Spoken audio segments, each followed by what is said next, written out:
Morning, everybody. This is Lori Townsend. I'm in my office because I made an appointment with a student, but not only that, my family has the flu, so I thought it was best that I not be there. But I wanted to take a moment to show you the Business 229 Business Communications OER that I'm using. It comes with a book, which is huge. The book's like 550 pages long, so I tell students straight up, don't print it off unless you have to, because it's such a huge file. But they also give a link from the book to make an appointment for OER office hours in case I need any contact. And I have to say, they've been really responsive when I had a problem in the past. One of their links was broken and I searched it out myself, but I let them know it wasn't there and they got right on it and sent out a new course. So I was really impressed with that. It lists SLOs by every chapter, which is always nice to have. And then this is just part of the screenshot of the course, just showing you the different options. This is a file of Succeeding with Waymaker. They leave all these tools out there for the students to tell that, the problem is, do the students actually read them, but at least they're there. And it explains the course very well. I do have my own syllabus that I use, but I rely on this more. I think the students rely on this more than my syllabus. Okay, here's the modules. The one thing they did that I didn't like was these numbers weren't there, Mod 1, Mod 2, Mod 3, Mod 4. I had to add those. I think it gives the students a little better direction. And if you notice, some of the titles are very similar: communicating in business, written communication, writing in business. So I think they get a little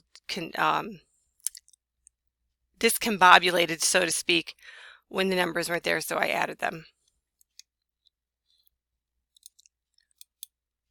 So here's the inside of an actual module. I hope you can see that. It's kind of small. It gives the students a study plan. I uploaded PowerPoint so they have something. Then it quizzes them on the information they learned from the study plan, and then it usually has an assignment. Now I have to say I'm tweaking some of the assignments because they really don't function well. The first thing they did that I thought was really strange was, this is a Blackboard module, and they had you submitting every assignment to your instructor via email.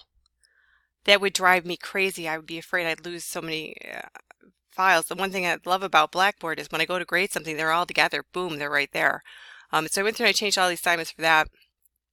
A couple of them are kind of awkward and don't really meet the way I envision tracking the SLOs, but it's minimal. Most of them are good. It's slow turning here. Oh, there we go. This is the inside of one of the modules. The first one, Communicating in Business. It has a little show why is it important, show what you know, where you can do basically a pretest, and then it gives you stuff to dive in, and then to finish strong is the last grouping in there. So this is the quizzes. I like the quizzes that they put in there because it's very easy to see a student's result, probably easier than any tool I've ever used before, and I find that so hard to believe because it's free. But I can go in and manage the attempts of the student. I can see the answer key, very easily. When students ask me a question, I think the answer was B, not C. Can you help me? It's very easy to find, and I can also see it exactly as they see it. So here I cut off the names, but this is my last semester attempts, so I can see every student what their grade was, if they use both of the turns that I give them, and I can actually grant them a new one. I don't know why this one, why would I grant 2 attempts, but I don't know why they're 1 and 2, but I've never had a problem with it. I think I've reset twice and I've used it for 2 semesters. I did have one student last semester who was checking every question, so that's good. That's my little squiggle out there. Looks pretty shabby, but it also sends me emails telling me students are struggling and what they're struggling on. It's usually, I think, if they get a 75 or lower on the quiz, and it's usually the second quiz. It lets them take the second one first, and then it alerts me so that I can reach out to them. Okay, I was really concerned last semester. I've used this for summer session 2 and fall 2019, and I was really concerned that the students weren't doing well. I think it was more overwhelmed because of the way the modules were set up. And I'll take a little blame for myself because I'm not as familiar with it, of course, as I was my old course, but I'm working on that.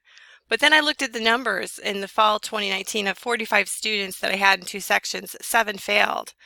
Last year, out of 47 students, 8 failed. So it's pretty comparable. Business communication is kind of an upper level course, so I'm not surprised that that there were that many who failed, but the numbers were consistent, and that's what I was concerned about. I had a couple of guys in my human resource night class that were actually in the Business 29 last semester, so it was kind of nice. I could talk to students and get some feedback from them directly. They seemed to think it was a lot of work, but honestly, my old class was more work, so I think it may have just been the students, but who knows.